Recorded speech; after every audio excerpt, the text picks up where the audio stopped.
Hi guys, welcome to my channel. In this episode ay pag-uusapan natin ang tungkol sa Roadrunner app, username and password. Ang Roadrunner app ay ang gamit natin sa operations bilang Food Panda rider. Mula sa pagkuha ng shifts at schedule, mula sa pagta-time in, pag-accept ng order, dito rin natin makikita kung magkano ang ating delivery rate, magkano ang ating earnings per delivery. Lahat-lahat ng operations sa Food Panda ay ginagamitan ng Roadrunner app. Kapag wala tayo nito, ay hindi tayo makakapag-operate bilang Food Panda rider. Para makapag-install at mai-operate natin ang Roadrunner app ay kailangan natin ng iPhone 4S or Android 4.2 or mas bagong cellphone. Kung ikaw ay naka-Android, ito ang logo ng Roadrunner app at ang tawag dito ay Panda Rider app. Makikita ito sa Play Store. At kung ikaw naman ay naka-iPhone, pumunta lang sa Apple Store at makikita mo ang Roadrunner app na ganito ang logo. Kapag ikaw ay natanggap na sa Food Panda at naka-receive ka ng link, pag-click mo ng link ay makikita mo ito na wini-welcome ka na sa Food Panda at kino-congratulate. Ang usual na isesend sa'yo na Roadrunner account, ang username mo ay ang 63 at ang iyong number at delivery.ph.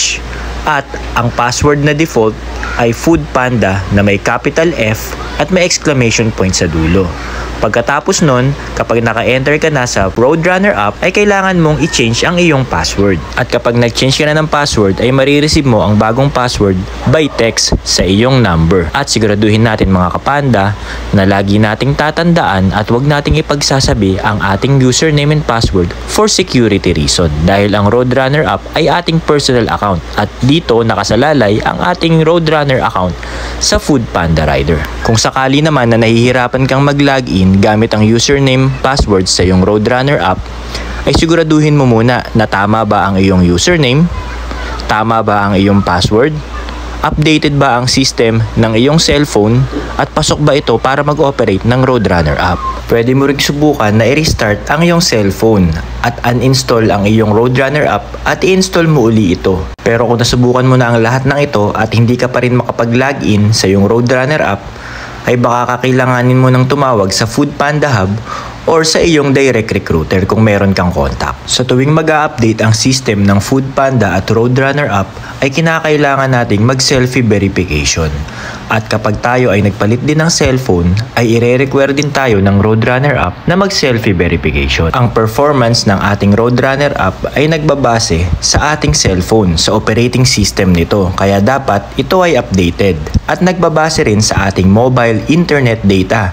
Kaya dapat malakas ang signal ng network sa lugar kung saan natin ginagamit ang ating Roadrunner app para masigurado natin na hindi tayo makakamiss ng order or makaka-auto decline.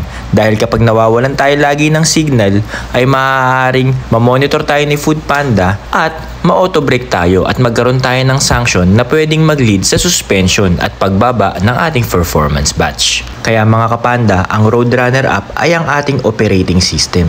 Hindi tayo makakapag-operate bilang Food Panda rider, hindi tayo makaka-accept ng order at makakapag-deliver kung wala tayong Roadrunner app. Kaya siguraduhin natin na may maayos tayong tools tulad ng maayos na cellphone at mabilis na internet data para magamit natin at makapag-operate tayo ng maayos bilang Food Panda rider. So hanggang dito na lang muna mga kapanda. If you have some suggestions or comments, just leave it at the comment section. And don't forget to subscribe to my channel. Hanggang sa muli mga kapanda, ride safe!